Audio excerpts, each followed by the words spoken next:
what's going on? Welcome back to the Weekly Pigeon Podcast, and today we are starting the first episode of a little mini-series where I just share things that I'm learning or have learned as a young man and in my pursuit of what it means to be a godly man, as I'm still learning that.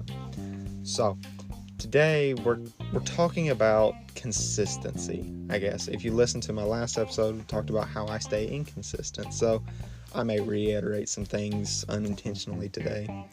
But the first thing, let's just jump right into it, is Bible reading and prayer. That is something that I have learned is really important, but it is really hard to be consistent with. And, if you're a fellow believer, at one point or another, or even right now, you get that. You get the fact that, you're struggling with, you may be struggling with consistency too, in that. Honestly, the best way I can make it out is so you're trying to grow as a person. You're trying to be the best, man you can. You're trying to be the best woman you can, whatever. It's like, well, what's the devil going to go after first? Well, he's going to go after your instruction. He's going to go after your faith, because, if you don't have that, then he can just control whatever you do. He can get a hold of you and you just, mindlessly be scrolling all day, because I found myself doing that, stuff like that. It's like, when we stay grounded in faith, though, and when we do read, it gets harder and harder for the enemy to actually get a hold of us to control us to do any of that. But yeah, and since we are talking about consistency, one thing that I'd like to offer as far as consistency is, let's start with Bible reading, is, read for 5 minutes, or read half a chapter, or read a chapter. Just start with that. Read a little few verses, whatever it may be. Just read a little bit of the Bible, and then do that, and try to build some consistency. And now maybe I want to do 7, or maybe I want to do 10 minutes, or maybe I want to do a whole chapter, or maybe I want to do 2 chapters, or a chapter in a devotional, whatever it may be. And now you find yourself like, hey, I'm excited to do this now, because it can be hard. Because oftentimes, when we're reading the Bible, we can tend to find some stuff that maybe, our flesh may not like, because it points out something wrong in us, or just the fact that the enemy doesn't want our flesh to want God's word, because, if your flesh is wanting God's word, then it's game over. That's why we're always in a war between, our flesh, our spirit, that they're always going against each other. So going with the spirit rather than the flesh, it's always the best way to go. But yeah, and as far as prayer, I've yet to gain any consistency, I guess, in prayer. I can go times where I'm just like, maybe I just do little prayers, but I don't hardly ever set apart, okay, I'm about to go to bed, I am going to pray here. And even when I do, then I just don't do it. And then I'm like, I wake up the next morning, I'm like, yep, I didn't do that. I feel kind of bad for that.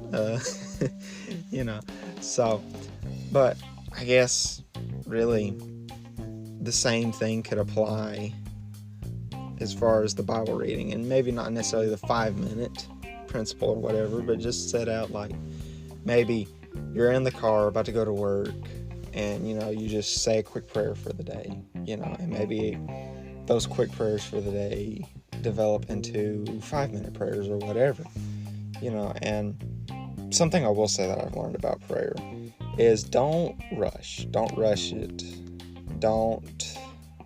For me, I've learned that I don't always have to be talking, How are you going to listen for God if you're always talking over Him, How are you going to listen to anybody?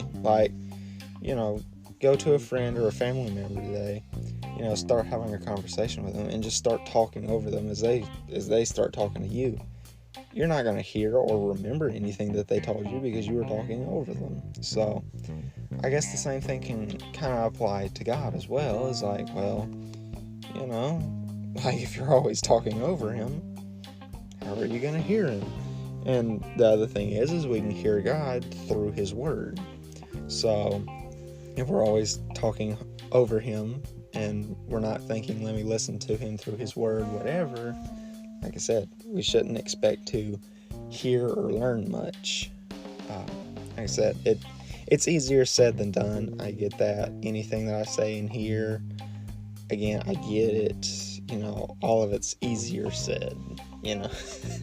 That's why we're talking about struggling with the consistency and stuff. It's because it's not easy to be consistent. But when we do find it, it is very much, it's a freeing thing. And when we're able to challenge ourselves to stuff like that, and especially as men, when we challenge ourselves and we accomplish it, it's a big confidence booster. You feel good about yourself. Like, you can't deny it. Like, say you went out like, okay, I'm going to build a table, for instance, or whatever, and then you put all this effort into it and all this research, and you're like, well, hey, I'm kind of proud of that. Not like the wrong kind of proud, but, just you're really happy with it, And of course, we should give God all the glory. But, yeah. Let's see, those are the first 2 points. Let me stop rambling. Let's get on to the third point, which to me is one that I struggle with probably more than being consistent in my Bible reading and prayer, and it's relationships. Whether it just be like friendships, little acquaintances, family relationships, whatever. Like, I've learned, it's difficult when you just want to be lazy to, keep up with everybody. And I don't have 500 friends or something like that. But the friends that I do have, the family members that I talk with, sometimes I can go months at a time, without, even sending a text, much less calling. So it's like, working on that, because relationships really, when you have a friendship, or, if you're really close to a family member or whatever, that should be like, if the Lord wills it, like, that should be a relationship we should really want to try to foster and really try to grow, because it's not something to take for granted. It is something special. It is a gift from the Lord. It's a blessing to have those kind of relationships. And, that does require effort. You can't be lazy. It does require, maybe it's been a week or a couple weeks and you're just like, hey, how you doing? It's been a couple weeks, want to catch up, whatever it may be. There's not a set basic formula or complex formula at that. I understand it's different for each situation, but it's just simply reaching out, or just simply saying what's up to somebody can definitely make a big difference. And I feel like as a society, we don't quite do that enough anyway, where we actually reach out to folks, because we already see everybody's lives on social media anyway, whether it be Instagram, Twitter, Facebook, whatever. We always see, I already know what they've been up to, so why would I ask them what they've been up to? And, you kind of start to gain that disconnect, because like I said, you have all these kind of quote-unquote, social media relationships, and then you kind of quickly realize you have no actual real relationships. You don't have any real, whether it be friendships or close to any family members, because it's just like I said, it's all on social media. Why do I need to reach out to them? Like, I commented on their post, that's enough. And then sometimes that is enough. I'm not saying it's a bad thing. It is a good thing. Social media has connected us with folks that maybe we normally wouldn't have. But we shouldn't let it discount the fact either of how important, relationships are outside of social media. And, physically talking with somebody, how important that is, and how much maybe there would be a little less misunderstanding if we actually talked, because then, let's face it, nobody uses punctuation or anything in text or anything like that. So when you can actually, get the enthusiasm or the sadness or, whatever tone in that person's voice actually talking to them, you can kind of understand and connect more deeply rather than, just LOL. Like, okay, I guess maybe they laughed out loud, but how hard did they laugh out loud, It's just a little example, but yeah, just fostering relationships is a big thing that I've had to learn,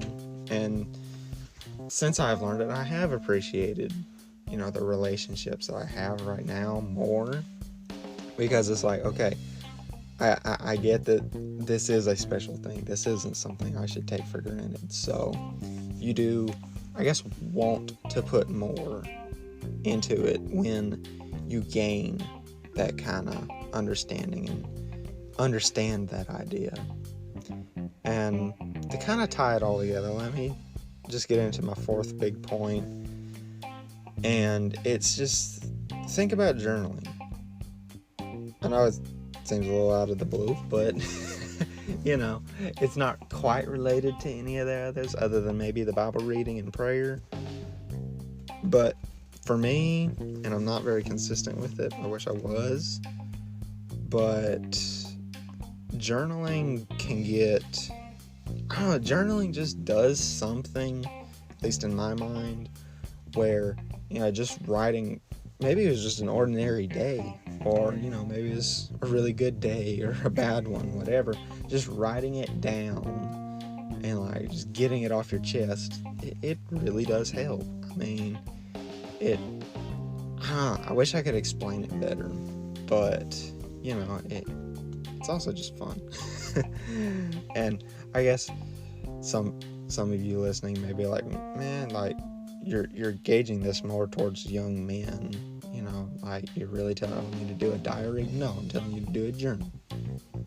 I'm really not sure if there's a difference in that, but like I said, just jot down what you're thinking, maybe just what you did, or, maybe you have some tough decisions going on, just, kind of write down how you're feeling about it, what you're thinking, and stuff like that. Like I said, it does help.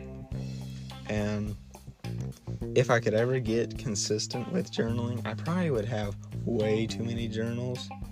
There's a guy named Andrew. He's half of J Stu. Him and his friend Justin run J Stu, the YouTube channel. He has a personal channel called Dad Vlogs, and he talked about, all of the journals that he has and stuff. I think he has a work journal, just all sorts of different kinds of journals. I'm like, and he talked about not being very consistent in all of them.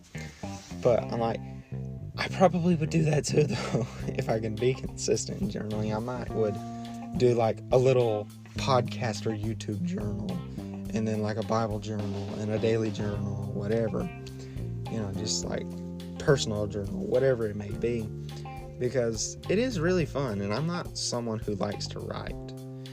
That's two of the big points today, two of the main 4 points today, the Bible reading and the journaling. And both involve, and I love and I always enjoy and have fun doing both, but it's they both involve things that I have never quite enjoyed reading and writing.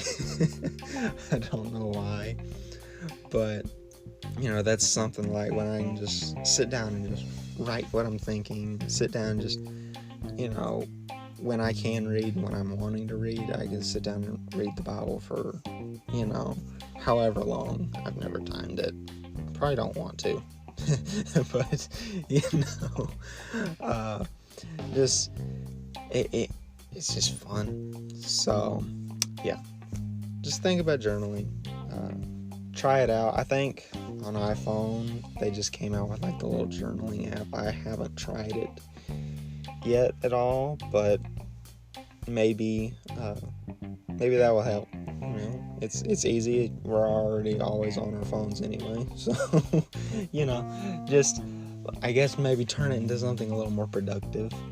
But yeah, man, this podcast wound up being pretty short. I'm sorry for that. I want to make them a little longer, but let's make them a little longer with this. Just my final message.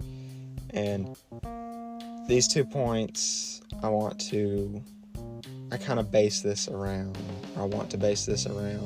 each of these episodes as far as becoming a young man, becoming a godly man, is trust God, have faith in Christ, and know that God isn't slow. I can't remember the verse, but there's a verse that talks about that God isn't being slow about his plan, but he's actually being patient for our sake, not wanting anyone to be condemned, not wanting anyone to go to hell. So I guess that's also an encouragement to let's preach the word, and even preach that to folks is like, well, hey, listen, like, God is being patient for you. He does not want you to perish. He does not want you to be condemned. So yeah. And one last verse that I want to share. And in fact, let me pull it up. I should have been better prepared for this, but we're doing this raw. I totally could have cut this out, but filling dead air, I guess, huh? But it's Proverbs chapter 21, verse 21. Let me go through here. I'm going to have to use the Bible app since I did not have my Bible ready. How responsible of me. All right, here we go. So, 21. All right, 21. This is, by the way, if any of you are wondering, this is what it's like having an actual conversation with me. So just know you're getting genuine Mr. Pigeon here. So, anyway, Proverbs chapter 21, verse 21. Whoever pursues righteousness and unfailing love will find life, righteousness, and honor.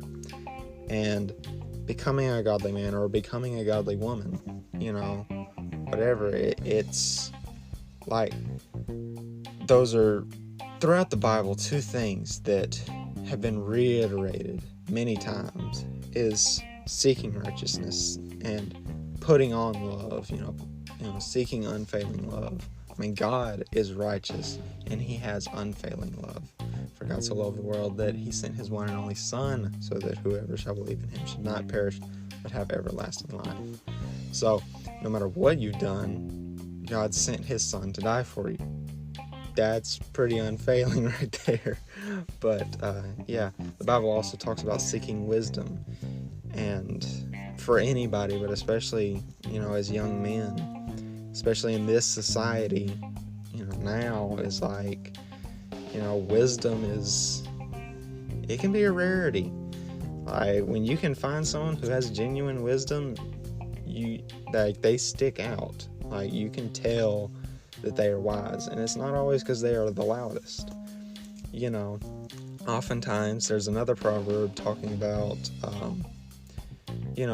fools want to broadcast their opinions. The fools broadcast their foolishness, and the wise, they aren't quick to shout and yell at you. They're rather, I guess, reserved. And some people are really wise, and they're loud. They speak out.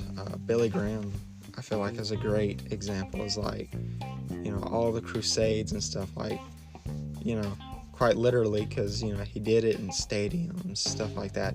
You probably could hear him from half a mile out.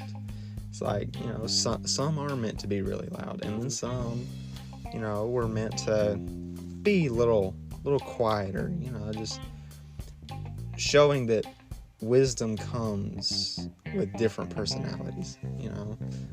I want to become wise, but if you knew me, my personality can be all over the place. I can be reserved one minute, and I don't want to use hyper, but that's the best example that I have. That's the best term I have, but it's not the best term, the next minute. So, anyway, I really like that verse, and that's another thing that I kind of want to centralize for this little mini-series is, what I'm talking about. Does it help us pursue righteousness and unfailing love? Through it, will we find life, righteousness, and honor? Because love truly is the greatest thing. But with all that being said, thank you for listening to this episode. I hope you enjoyed it. I hope you're looking forward to this little mini-series. And for all of you who follow the Weekly Pigeon Podcast YouTube channel and saw that I posted a video talking about doing the intros in different languages, this is the first episode of that. We're not, the whole podcast and this series is going to be involved in that. And today we just did English. I should know that one at least halfway decent. Y'all can be the judge on that one. And yeah. Anyway, next episode, Lord willing, maybe we'll do German. That one sounds fun. So if you wanna watch me make a fool of myself, that's gonna be the best place. It's just the podcast, the YouTube channel, whatever, Pocket Cast, wherever you listen to podcasts. You're going to hear me make a fool of myself because I've never spoke a word of German in my life, but it's going to be fun. It's going to be hilarious. And, I'm really looking forward to being able to learn at least a sentence or two in German. So, yeah, till next time, don't forget to keep going. Number 1, stay cool. I really need to get an intro. If you have any recommendations or an intro that is looking for a job, put it down in the comments or something. I don't know. Peace.